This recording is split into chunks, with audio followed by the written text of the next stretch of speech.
बिस्मिल्लाहिर्रहमानिर्रहीम, अस्सलाम वालेकुम। मैं हुसैन इकबाल हूँ, आप मेरा यूट्यूब चैनल देख रहे हैं। तो जनाब वो कहते हैं कि अगर सरमायाकार डट जाए तो समझ लें कि इनकलाब जो है वो आ गया है। आज जो कुछ बहरिया टाउन में हुआ वो सारे मामलात, वो नैब और FIA का छापा,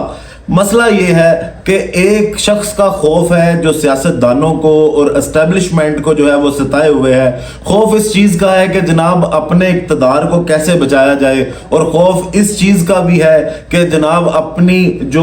दौरे हुक्मरानी है उसको तवालत कैसे दी जाए। दूसरी जानिब अगर एस्टेब्लिशमेंट से पूछा जाए कि जनाब क्या पाकिस्तान को इस हाल में लेके आने वाले सिर्फ एक ही शख्स है, या उनसे अगर सवाल किया जाए कि कौन से लोग हैं जिन्होंने पाकिस्तान का ये हाल किया है, तो वो कहते हैं जी सब जायज़ है, कोई मसला नहीं है, ना हमें जरदारी से कोई मसला है, ना हमें नवाज शरीफ से कोई मसला है, ना शहबाज शरीफ से कोई मसला है, ना कराची को तबाह करने वाली MKM से कोई मसला है। वो सिर्फ ये कहते हैं कि जनाब एक शख्स नहीं चाहिए, और वो शख्स है इमरान खान। और इमरान खान का खौफ है जो उनको हर हद पे जाने के लिए मजबूर करता है कि जनाब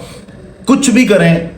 कोई भी हरकत करें, लेकिन जो है वो इमरान खान हमें नहीं चाहिए, इमरान खान आगे नहीं आना चाहिए। तो आज जो बहरिया टाउन रावलपिंडी में तमाम तर मामलात हुए, नैब और FIA ने छापा मारा, 190 मिलियन पाउंड वाले जो मामलात थे उसके जो शवाहिद थे वो इकट्ठे करने के लिए, और नैब जो बहरिया टाउन रावलपिंडी के 8 फेज हैं, 1 से लेके 8 तक, उन सब का जो है वो कंट्रोल पुलिस ने संभाल लिया, और वहाँ की जो ट्रैफिक है उसको भी मुतबादल रस्ते से जो है वो चलाना शुरू कर दिया गया। दूसरी जानिब शीशे तोड़े गए, दरवाजे तोड़कर, खिड़कियां तोड़कर, फिर से नैब वालों ने और FIA वालों ने बहरिया टाउन के मरकजी दफ्तर पर भी छापा मारा, और वहां से उन्होंने बहुत सा रिकॉर्ड जो है वो अपने कब्जे में ले लिया। अब मामला ये है कि लोगों को शायद ये बेवकूफ या अंधा समझते हैं कि आज से 2 दिन पहले आपको बताया था मलिक रियाज साहब ने ट्वीट किया, जब उनको वादा माफ गवाह बनने का कहा गया इमरान खान साहब के खिलाफ, कि 190 मिलियन पाउंड जो है वो भी हमारे हाथ से जाता हुआ केस दिखाई दे रहा है। और उसके बाद साइफर भी अगर चला जाता है, अदलिया जिस तरह खड़ी होकर फैसले कर रही है, तो जनाब रह कुछ नहीं जाता। तो कोई ना कोई सुल्तानी गवाह जो है उसको बना के कोई वादा माफ गवाह वो पेश किया जाए, और इमरान खान के खिलाफ जो है वो कार्रवाइयां चलती रहे, लंबा किया जाए, इमरान खान को ज्यादा से ज्यादा अरसे के लिए जो है वो जेल में रखा जाए। तो ये सारे मामला जब तब हुए, उसके बाद मलिक रियाज साहब का एक मुबैना ऑडियो बयान भी आया कि जनाब मुझे जो है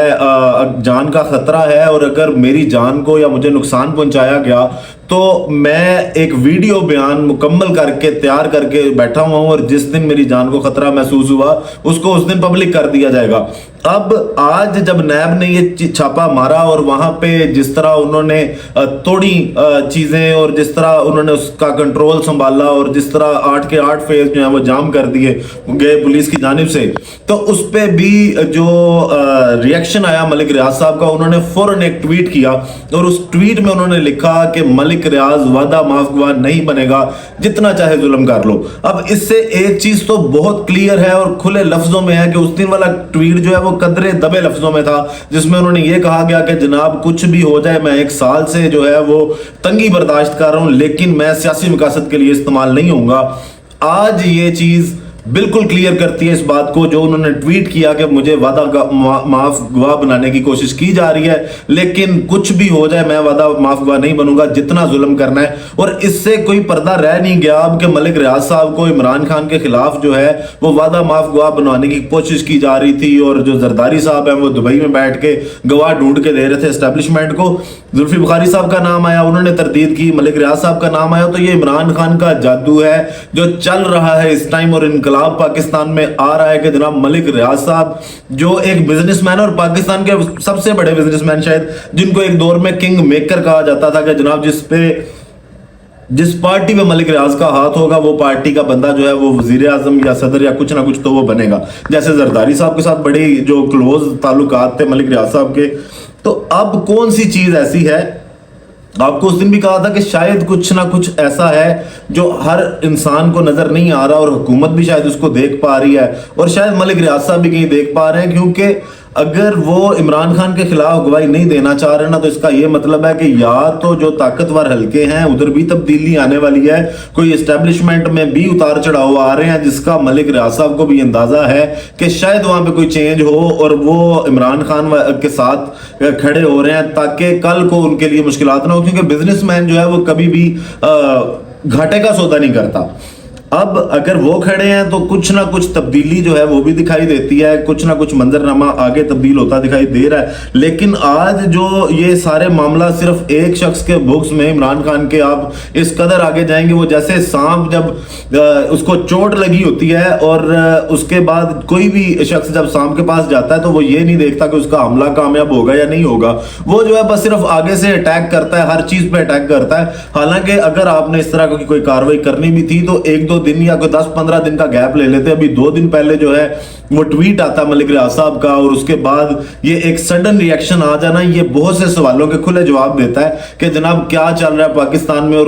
کس طرح جو ہے وہ سارے نظام کو دبایا جا رہا ہے, اور کس طرح لوگوں کو بلیک میل کیا جا رہا ہے کہ وہ صرف ایک شخص جس کا اس قدر ان کو خوف ہے کہ اگر وہ باہر آ گیا تو شاید جو بہت سے لوگ ہیں جو ڈھکے چھپے ہوئے ہیں ان کا جو پردہ ہے وہ اٹھ جائے گا, اور اس شخص کو اندر رکھنے کے لیے یہ ہر حد تک جو ہے وہ جائیں گے. اس کے بعد جب وہاں پہ یہ چھاپا پڑا سارا تو جو میڈیا کوریج کر رہا تھا اس کے ساتھ بھی پولیس نے بدتمیزی کی. رپورٹرز کا جو ہے وہ موبائل تک وہاں پہ چھینا گیا, اور اطلاعات ہیں کہ جناب وہ ایک رپورٹر ہیں صالح مغل صاحب, ان کو فوٹیج بنانے سے بھی اسلام آباد پولیس نے بیریا ٹاؤن آفس کے باہر سے گرفتار کیا. اور اس کے مطابق جو رپورٹر ہیں ان کے مطابق ہے جی ان کے کزن کا جو موبائل ہے وہ بھی پولیس نے اپنے قبضے میں لے لیا, اور جو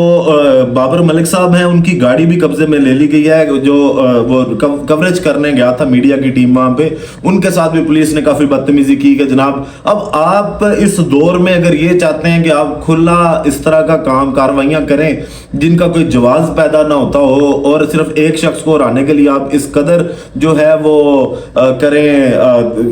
کھلی کارروائیاں کریں, کھلا فسطائیت کا اپنی اظہار کریں اور لوگوں پہ ظلم ڈھائیں, تو جناب یہ نہیں ہو سکتا کہ آپ چھپا لیں. لوگوں کے پاس اب انفارمیشن جو ہے وہ کہیں نہ کہیں سے پہنچ جاتی ہے, اور آپ کو شاید تھوڑا سا اس چیز پہ سوچنا پڑے گا کہ آپ کس طرح سے اس لوگوں کے ساتھ ظلم کر رہے ہیں, اور اس کا آگے جا کے کیا ریئیکشن آئے گا لوگوں کا. عوام میں پہلے بہت سی جو ہے وہ سوالات ہیں اور عجیب و غریب طرح کی چیزیں چل رہی ہیں. جو الیکشن 8 فروری کا مینڈیٹ جس طرح چوری کر کے دوسرے لوگوں کو دیا گیا جو عوامی مینڈیٹ حاصل نہیں کر سکے, اس پہ بھی لوگوں کو کافی تشویش کا اظہار ہے. ابھی تک عوام اسی ٹراما سے باہر نہیں نکلی. آپ اس طرح کی کارروائیاں کر رہے ہیں, آج چھٹی دے کے سائفر کے کیس کو لیٹ کر دیا گیا, وہاں پہ بھی گھبراہٹ ہے کہ اگر عمران خان سائفر سے بھی باہر آ گیا تو پھر 190 ملین پاؤنڈ پہ کوئی اس طرح کا جو ہے وہ شاہد یا کوئی گواہ مل جائے کہ جناب عمران خان ہے, ان کو دبا کے رکھ لیا جائے اور ان کے اوپر پریشر ڈالا جائے, اور کسی نہ کسی طرح سے عمران خان کی یا قید کو لمبا کر دیا جائے یا مجبور کیا جائے کہ عمران خان کے ساتھ ڈیل کر لی جائے. لیکن شاید آپ کو بھی اندازہ نہیں ہوا کہ آپ نے جو یہ سال سوا سال کی فسطائیت کی ہے, جو دباؤ ڈالا ہے پاکستان تحریک انصاف پہ, عمران خان پہ, وہ جو ہے کسی کام نہیں آیا. تو اب آپ کے یہ ہتھ کنڈے یہ وہی ہیں جو آخری پھڑپڑاہٹ ہوتی ہے شعلہ بجھنے کی, یہ وہی پھڑپڑاہٹ ہے, اور آپ اس وقت بالکل بھی اس چیز کو نہیں سمجھ پا رہے کہ جناب ہمارے جو ایکٹ ہیں وہ لوگ ان کو کس نظر سے دیکھتے ہیں. باقی ویڈیو کا اختتام کرتے ہیں اسی دعا کے ساتھ کہ اللہ تعالیٰ پاکستان پر اپنی رحمت نازل کرے. اپنا بہت سارا خیال رکھیے گا. اللہ حافظ.